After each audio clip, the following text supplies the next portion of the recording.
আসসালামু আলাইকুম viewers, welcome to back my channel. আশা করি আপনারা সবাই ভালোই আছেন, আমিও ভালো আছি আলহামদুলিল্লাহ। আপনাদের জন্য নতুন আরেকটি ভিডিও নিয়ে চলে এসেছি। আজকে আমি আপনাদেরকে ভাপা পিঠা তৈরি করে দেখাবো। এর জন্য আমি প্রথমে নিয়ে নিয়েছি চালের গুঁড়ি আর পরিমাণ মতো লবণ আর অল্প অল্প পানি দিয়ে এটা আস্তে আস্তে আমি হাতে মেখে নেব। খুব অল্প অল্প পানি দিয়ে অনেকবার মেখে নিতে হবে, সব পানি একসাথে দেওয়া যাবে না। যখনই দেখবেন চালটা এভাবে মুট করা যাচ্ছে তখনই এটা মেখে ঢেকে কোথাও রেখে দিবেন। যদি চালগুলো আপনি ফ্রিজে রাখা থাকে তাহলে আপনি সাথে সাথেই বানাতে পারবেন, আর যদি শুকনো চালের গুঁড়ি হয় সেক্ষেত্রে আপনি 5-6 ঘন্টা মেখে রেখে দিলেই হবে।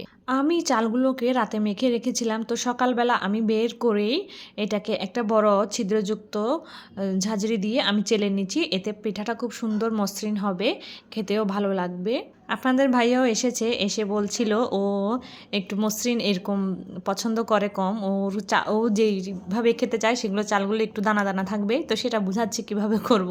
এভাবে করে আমার সবগুলো পিঠা তৈরি করা হয়ে গিয়েছে। দেখেন, বেশি ডিটেলসে আপনাদেরকে দেখায়নি, আমার ইউটিউবে ভিডিও লিঙ্ক আছে, আপনারা চাইলে সেখান থেকে দেখে আসতে পারেন। আমরা রেডি করার পর আমরা এটা রস দিয়ে খেয়েছিলাম। আমি ভিতরে যেহেতু গুড় দিইনি, আমরা শুধু নারকেল দিয়েছিলাম। নারকেল দিয়ে এই পিঠাটা রস দিয়ে খেতে হয়, তাই আর ভিতরে আমি গুড় দিইনি। মাশাল্লাহ মাশাল্লাহ, আমার পিঠাটা খুব সুন্দর হয়েছে। আপনারা চাইলে এইভাবে বানাতে পারেন। বাসায় ভাপা পিঠা বানানো আসলে খুবই ইজি। সকালের খাওয়া দাওয়া শেষ করে এরপর কাজে লেগেছিলাম। কতগুলো কাপড় ছিল, এগুলো সবগুলো আয়রন করে নিলাম। সব আপনাদের ভাইয়ার কাপড়, বাচ্চাদের স্কুলের কাপড়। এগুলো শেষ করে আমরা একটু বাহিরে ঘুরতে বের হলাম।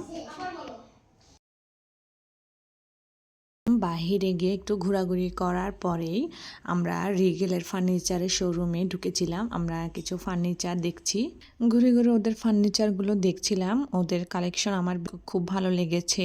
আমার কাছে এই দোলনাগুলো ভালো লেগেছিল, তো আমি আপনাদের ভাইয়াকে বলেছিলাম আমাদের বাসার জন্য এরকম একটা দোলনা নেয়ার জন্য। আমার বাচ্চারা তো ওখানে গিয়েই এগুলা ইউজ করা শুরু করে দিয়েছে, দুষ্টুমি করছে খুব। বাহির থেকে ঘোরাঘুরি শেষ করে আসার সময় আপনার ভাইয়া বাজার নিয়ে এসেছিল, এগুলো রান্না করেছিলাম।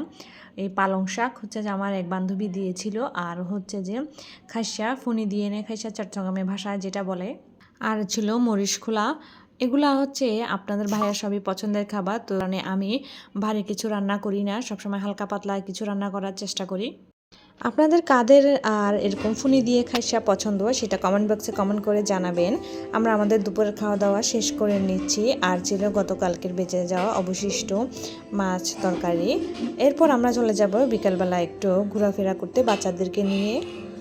রোদ থাকা অবস্থায় আমরা চলে গেলাম, এটা সি ওয়ার্ল্ডে, এটা বিশ্বকলোনির একটা জায়গা, আপনারা হয়তো অনেকে চিনবেন। বাচ্চাকে নিয়ে খেলতে চলে গেল বাবা।